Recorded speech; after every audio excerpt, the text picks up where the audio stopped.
Welcome to Mainline Executive Coaching ACT. Mainline Executive Coaching ACT. Time to act. And we're going to talk about the action that you take that relates to and cultural transformation. We are mainline leaders. That's what we do here. We are not only in terms of our experience, consulting, coaching, we are in the business of developing leaders and leadership. We do it in a quantum style, the sense of we take wherever you are, we then move it bit by bit by bit, so that you are now just not looking at and hoping at some sort of level of potential that you'll get to one of these days. You are in it. You are in the game, and you're now actually developing that potential you always wish that you could get a hold of and do, but just somehow was evading you. But now let's take it another step. When you do that, you act. What happens to your people? How do they change? And they will change. I'll guarantee you that. They will transform, as will your whole culture. When you get it right, the whole thing starts to change in big ways. So I am here today with my partner, Rich Barron. I'm Maikel Bailey, and let's get started right now. Rich, what's your take on this whole idea of, well, people aren't so great and the culture's not so great. So what's going on, man? Okay, well, I'm going to start this out with a quiz for you. Now, this is a true or false quiz. Okay, yeah, pretty simple. So first question up. True or false? When an employee comes to you and wants to help solve a problem or is on a team with you, is it okay to tell them to stay in their lane?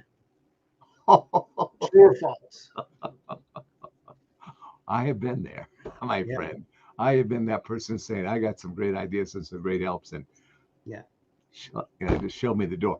No, that is really not okay. Not if you want to have a great culture. No, that would be false. Definite false on that. Next one up. When an employee comes to you with some feedback and wants to have a sincere conversation with you, it is absolutely okay to tell them, remember who you are talking to. These are good. Yeah, that is. I've also had those conversations as well.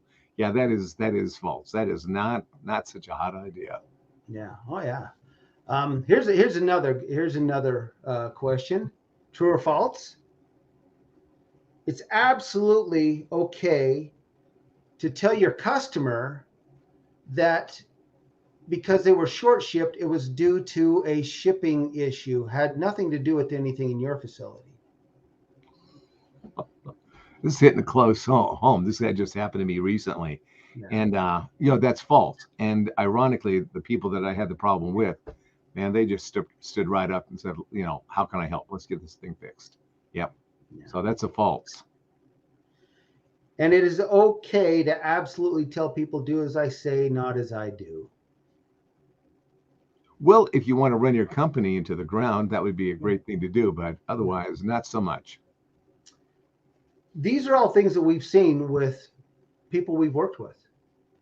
These are answers we've got from people we've worked with when you see cultural assessments or issues within an organization. Now, I got to tell you, these are things that can absolutely demoralize, change the face of a company when you're told to be dishonest to customers because you don't want to accept the blame. When you're told that, no, you can't help this problem, stay in your lane, you don't know what you're doing, you don't belong here, or remember who you're talking to because I have a title in the corner office. Yeah. Be careful, know your audience. None of these things are okay. None of these things are okay and quite frankly, they're not going to help you build your culture. No, they simply won't. So, you said that something like that happened to you recently. What was that? Well, the shipping problem. I had a shipping problem, and it got crazy and weirder day by day. Today, we're delivering your package. It never happened. It happened like 4 times. Never happened. They never delivered it. I finally had to go out to this one carrier and say, hey, here's what's going on. Help me find my package. In the meantime, I contacted the vendor She was like, oh, wow, what's going on? Yeah, let me know what's going on. Let me, how can I help you? She was like right there, ready to help. So that's what I wanted to hear from her. And I love the product. And now that I got her response as one of the people in the company, I love the company even more. Yeah, that's good. Strongest companies, strongest organizations are built on principles of trust and responsibility. Yeah. And those concepts are repeatedly highlighted by an empowered team. Your example will be continually repeated, good or bad. If it's okay to lie to our customers and tell them, oh, it wasn't our fault, didn't happen here, must have been shipping, must have been something that happened in shipping. And then the customer finds the truth and goes to somebody else, another manager has no clue, or another employee that has no clue what you're talking about, and they take the heat for it and have to try to come up with the right answer. Never a good thing to do. Interesting in this particular case, I had two companies I was working with. There was the people that I ordered the products from originally, and then there was the shipping company itself. And there were some people in the shipping company that weren't not doing so good. They weren't telling me the truth. I don't know what the heck they were doing. I don't know what they were talking about. Oh yeah, we got that fixed. We got that taken care of. You're going to get your package, blah, blah, blah, blah, blah. Finally, I was lucky at the end to find two people in that organization, the shipping company, that just went. And this one gal said, I will find it. This person that I think knows, where it's at. They don't come in till 11. It's going to be right before I leave on my shift. And I'll call you the next day. I said, no, call me tonight at 11, 12 o'clock. Yeah, I said, yeah, I'll be fine. She did. She followed through, said, got your package. Good. I got it right now. So when you come by tomorrow, we'll have another. And then she was gone. Then another went down and talked to another employee. And she said, I'm not sure where it's at, but I'll go find it. Yeah. She found it. I just love those two gals that just went and did the extra work, went the extra mile. They redeemed, in my estimation, that shipping company. That's one example of a good culture in an organization. If you don't have an answer for something, it is absolutely okay to say, I don't have the answer, but I'll find somebody who does. That's right. Yeah. It's a great thing when you see that. It's a great thing when you see that operating. And when you don't see that operating, it's very frustrating. It's frustrating for everyone. Not only the clients, the customers, but everybody, even inside the company. It's very, very frustrating to them. Right. Oh, absolutely. So let's talk about what happens, what you really see when you start to develop a good culture, a good sound culture based on a solid foundation. Let me share with you a story of one of the people that years ago I hired to bring into a team that a remarkable person, just an absolutely remarkable person. You couldn't see it by looking at her resume. But as I interviewed her and as I talked to her, we did a little bit of stuff that we did some testing with people we were bringing on, and I could see the potential. I could see she had huge, huge potential. And so we put her into a very key position. She didn't know the business at all, but she picked it up very quickly. It was amazing how this woman absolutely blossomed in that role. She was amazing. She was one of those rare talents where she knew people, she understood people, and connected with people really well. She's also a great problem solver. She knew how to get things figured out, how to get things done, how to put together plans of action. And she was also a great leader. So she was this person that could be very compassionate. She was very smart, and she knew the right times when you hold somebody's feet to the fire. She was an incredible employee, absolutely incredible. Well, when she left, I left, and after that, she left as well, and she got employed by another person. Here's what's interesting about that. That person that hired her did not treat her all that great. Yeah. And she just kind of slowly went downhill. Till at the end, when she finally left the other company, she said, I'm leaving the company because I just don't feel like I'm of much use here. And her boss was actually the president of the company, was shocked. He couldn't believe that she was leaving. Why are you leaving? You're such a great employee. He said, you don't ever talk to me. I never know what's going on. I don't know what you expect of me. I just can't work in this kind of environment. And she left. Yeah. It'll happen every time. Yeah, it is. And you know what? People won't always leave for more money. They No, won't always leave for more benefits. no. They will always leave if it's a poor work environment. Yeah, it's a sad thing. I'm working with a group right now that had some very, very bad leadership, and going in and working with these good folks and seeing that the damage that was done just through neglect, through abuse, through manipulations, and through lies, that stuff cuts really, really deep. And now to see them starting to come out of it, starting to see them, engage in their roles, based upon their talents, their personalities, their experiences. It's a marvelous thing to see these people literally reconnecting to not only, their jobs and with the other employees, but even more fundamentally, what we talk about, that individual's core, who they fundamentally are.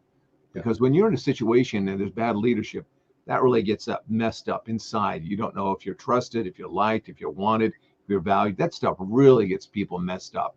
Yeah. And they can walk away from a job or be fired from that kind of employment, and it can affect them for years. And yet, here's the interesting thing, Rich. Here's what's really interesting. When you go in there as a skillful professional to help these people, to figure out what's really going on and what needs to be taken care of, and how to start letting go of the stuff that's happened in the past that's really affected them deeply, undermine their confidence, undermine their sense of self-esteem, undermine their just basic belief in who they are and what they can do. You go in there and you start doing the work, the kind of work that we do. It is remarkable. It is a remarkable in a relatively short time. I'm not talking about overnight or a month or two, but in a relatively short time, how things really change. And not only do they change, those individuals change the culture because of who they are and how they're changing. The culture changes as well. While you're not talking to everybody in the business, they're right, but they are now going out there and they're working with the people, and because the people that they're working with, their direct reports, indirect reports, they start feeling it and they start responding differently. It's a remarkable thing. It's interesting you say this, because when you start to see that positive change, the word gets out. The word gets out outside of your organization. The word gets out. This is a great place to work.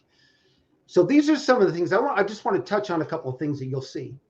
What happens when you really commit, and I say commit, it's 100% commitment, not a halfway commitment.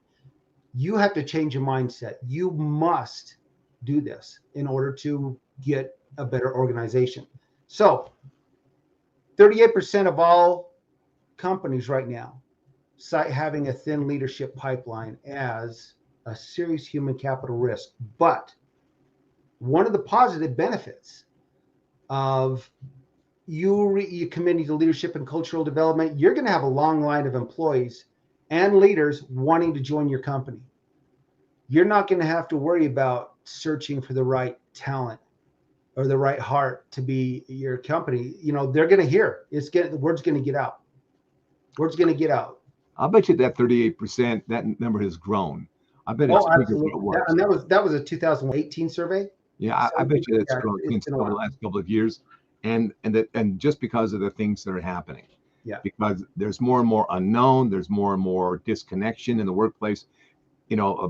Employers are scrambling to figure out, how do we hire right? How do we attract these people? How do we retain these people? And you would think it'd be a fairly simple thing for them to figure out, but they don't know. They really are struggling, because here's why. We are in territory we have never, ever been before. No, you're absolutely right. Business has been turned upside down, and how business works has been turned upside down. And the rules that used to work don't work anymore. There is a set of rules, you might say, and a logic to this new place. And it's not all about millennials and Generation X and Z. It's not all about that. There's something else that's going on that's a lot deeper. And yet, with that, the deeper level of what's really going on, it really is the human factor. That's what gives me hope. It's not a generational factor, though there are some things that come in it. But the fundamental issues here are human factors, human issues. That's what's really going on. That's why we can help them. I got to tell you, this younger generation, you know, you often hear the comparison between millennials and whoever, but I'll tell you what, incredibly smart, incredibly gifted people coming out of this who want to be engaged and want to help, want to grow, want to be part of a bigger picture. There really is, and it's phenomenal if you just tap into that. Tap into that. Here's another thing, Maikel, and this is I want anybody, these leaders out here listening, because this is always a big sign for me. It's a huge sign. When you walk in the front door of any company, matter of fact, I want you to walk out to the parking lot in your company and walk through the front door and just stop and listen and look around. What is it? Is it dark? Is it gloomy? Is, you know, what does the person sit behind the receptionist desk? Is she smiling? She happy to see you? Can you hear laughter? Can you hear people talking? Or does it feel like you just entered a mausoleum? Yeah.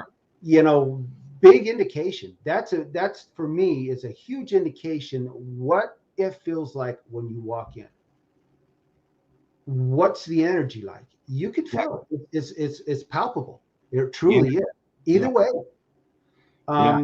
You know, so do that. Walk down the hallway of a company. What do you hear? You know, get on a Zoom call. What do you hear? Do you hear people laughing, joking, or is everybody click their cameras off and everybody's on mute? Yeah. And it can go from this kind of extremes of, you know, it's quiet, it's almost like a tomb, and people are just doom and gloom kind of stuff. There's that. And then there's the other kind, that's the other end where it's very frenzied, it's very hectic. People are very anxious and they're running around.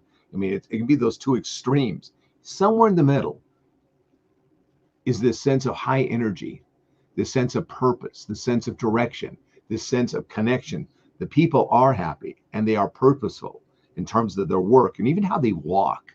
They have a purpose. They're going someplace. There's this just feel good energy of, I'm glad to be here. I'm glad you're here. What can we do to help you? What are your needs here? It's a totally different feel. And leaders, you got to be honest with yourself when you take a look at that. You know, take a look at your retention. Take a look at the cost for your health care. Take a look at people showing up on time. Take a look at people in terms of their motivation, willing to do the work and to not only do the work, but to do it well and to even go the extra mile, not because they have to, but because they want to, because they have that high level commitment, not only to the organization, but as high sense of commitment of who it is they are and what they're bringing to the organization. Those are big keys. Absolutely. I mean, there's so many, you know, things that goes back to employees being energized. There's that energy. There's that energy. People want to come to work. You know, ask yourself, why do you get up in the morning? Is it for a paycheck? Then I'm just going to go and work for another paycheck today. You know, I got to get my 8, come home, or whatever that may be. Or do you wake up in the morning thinking about what you can do that day? You know, I got these great ideas. I'm so excited to be a part of this team. Now we're going to implement this project today. I'm so excited to be a part of this. You know, what can I do today to help somebody? I've got these great customers I get to visit today. I'm really looking forward to seeing their faces. Or, you know, dang it, you know, I got to drive to work. I got a 30-minute drive or whatever. And, you know, whatever it's going to be. It's who. Actually ask yourself, what do I feel like in the morning? And the most important person, if you're listening to us, to ask yourself this, is the CEO, the senior leadership of your company. Why are you doing what you're doing? You know, studies show in the whole grand scheme of things, all these countries around the world, all these great CEOs around the world, how many of them are truly respected as leaders? Only 5% is really thought of as rock stars. That's only the real rock star CEOs we know, the ones that really made a difference. Yeah, extraordinary people. And then there's you know, a percentage beyond that, not a huge percentage, of CEOs who are truly respected in their organizations. Now ask yourself, why do you get up in the morning? Why are you the head of this company? Why are you doing what you're doing? Are you truly wanting to make your organization something that can make a positive impact on the world today? Are you growing the next generation of phenomenal leaders in your company? Because if you're not, you need to rethink what your position is. There's an interesting phenomenon that takes place when you get the culture right. And I don't want to fool or trick anybody into thinking, oh, well, I get my culture right, everybody's going to be happy. Not true. But if you get your cultures where it's highly productive and happy, there's a sense of joy in their work, a sense of connecting to other people, you will see something. You will see more people engaged. That's the one thing absolutely you'll see. Interestingly enough, people start identifying and saying, this really isn't the right place for me to be. And they won't do it in some sort of stealth way or walking around and talking behind, people's back, because they feel safe here to just communicate it, because it's a healthy place. It's a productive place. It's a place where they feel accepted. They just recognize this isn't for me. And they will say, I need to leave because it's just not for me. That's a healthy sign. That's a healthy choice for that person to make. And then other people will just, if they're not very healthy themselves, they'll just kind of drop off. So what I'm saying is, when you get the culture right, the culture itself has its own kind of mind, its own kind of sense of being about what really works in it. And I don't mean controlling or manipulating. It has its own sense of how it all works. And it will invite the right people in. And the people that don't belong there anymore, they will feel safe to leave, or they'll just leave. Yeah. That's what great culture does. It's as if it's almost, Napoleon Hill talked about the mastermind. It's a real thing. It really is a real thing. And maybe there's something that we might coin the frame about the mastermind culture, that the culture in itself is an entity.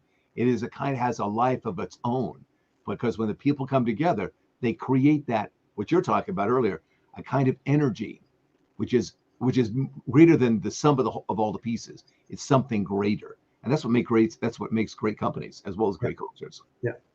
So it absolutely does. And here's another thing. You're going to find that when you have a great culture, people are going to embrace new ideas. Yeah. Instead of, there's another change, and they're going to put their feet in. And, we don't want to change, whatever. But man, if it's a good, they're going to embrace the new ideas because the last ones were awesome. And they really helped us out, be successful. So here's the thing. This is the one thing I want to leave with, on my end. There was a recent study, and I've talked about this before, and we've talked about this, Maikel. 7,000 leaders in 150 countries worldwide. 86% of them stated, culture is very important to the success of our organization. Culture. It's a word you hear all the time. Culture, culture, culture, culture. Okay. We have great culture. But when they dove down into that, 29% thought they knew what culture was. Could really maybe put something to, pen and paper. Well, this is what we think culture is. 19%, only 19% of those 7,000 global leaders, about 1,300 leaders, said that we think not for certain, we think we have a good culture in place. Not one was certain they did. Now, if that's the case, we're talking 150 countries worldwide. If you don't understand what truly building a culture in your organization entails, come talk to us. There are great people out there who know how to help you. Maikel Bailey, he's a great guy. He can help you. He's done this 4 years, 30 years, or in with how many clients, how many countries have you done this in, Maikel? Well, I've been in a lot of different countries, worked with a lot of different people. Yeah. I mean, it's the kind of thing where it is a matter of people are the same. When you really start taking a look at it, they are the same, and they basically want the same kinds of things. It's just a matter of reading through the culture signals and all that kind of stuff. But when it really gets down to it, people want to feel the sense of being accepted. They want to feel like they belong, that they're welcome there. There's a sense of comfort, not in terms of being comfortable, but there's a sense of, we got your back. We're working with you. We're together. We're in this together. And there's a sense of safety, not only in terms of physical safety, like the OSHA stuff and all the other kinds of sense, but there's a sense that in this group, we take care of each other. Yeah. And that's what you want to be able to do. How do you get there? It's an easy thing to destroy a culture. I'm telling you, it's really easy. Oh, yeah. If Just you know a the few right things things like to do, what we you can talked bring about it. at the first. A few of those comments to your employees will undermine months and months and months of positive reinforcement. It truly happens. You know, you've got to maintain, especially in a senior leadership position. Now, we all have bad days, but you got to understand you have to be vigilant all the time. Now that reminds me that what you're hitting on here, and you've hit it on a couple of times. I think this is another podcast we could talk about. How do you wake up? You talk about this as a leader in your organization. How do you wake up to your company's, your business's objectives? How do you wake up to it every day? And there, we can almost put it not kind of in a formula, but there's a step-by-step process that allows you to connect up to your objectives. And if you're not going through that regular kind of process that connects up to your objectives, this is where we're going now. This is what we got to get to this next month. If you're not doing that, I'm telling you, you're fighting a losing battle. But we can show you what to do with that. We can actually show you what to do. This would be another great podcast for us, Rich. Absolutely. All right, let's wrap it up. If they want to get a hold of us, they want to talk to us. If they want to say, okay, maybe I need a little bit of help here. I don't know. We've lost how many people this week? I don't know. We could use some help maybe. How do they get a hold of us? Right. Executive Leaders Act, ILEC.com. Go there, look us up, book some time with us, tell us how you feel. Let's sit down and talk. Let's just get to know each other. You know, that's how this all begins. It's not about a sales pitch or anything like that. It's simply sitting down and getting to know each other. A conversation. Getting a rapport. So who are we shouting out to? I mean, we've got a lot of people out there to shout out to. You know, I would like to shout out to the people that are down in Texas that are watching us. I'd like to say thank you. Thank you for watching us. You know, Texas is a great state. It's been a great state for a long time. It is a leader among states, you know, in terms of how it goes and it addresses businesses and people's lives. I think it's a fabulous state. So all those people down there in Texas that are watching us, thank you. Thank you so much. Keep watching. We'll keep producing for you. All righty. And once again, thanks, folks. We're at the end of another Mainline Executive ACT episode. And this is Rich Barron and Maikel Bailey signing off. Till next time, have a great night and take care. Yeah, all the best.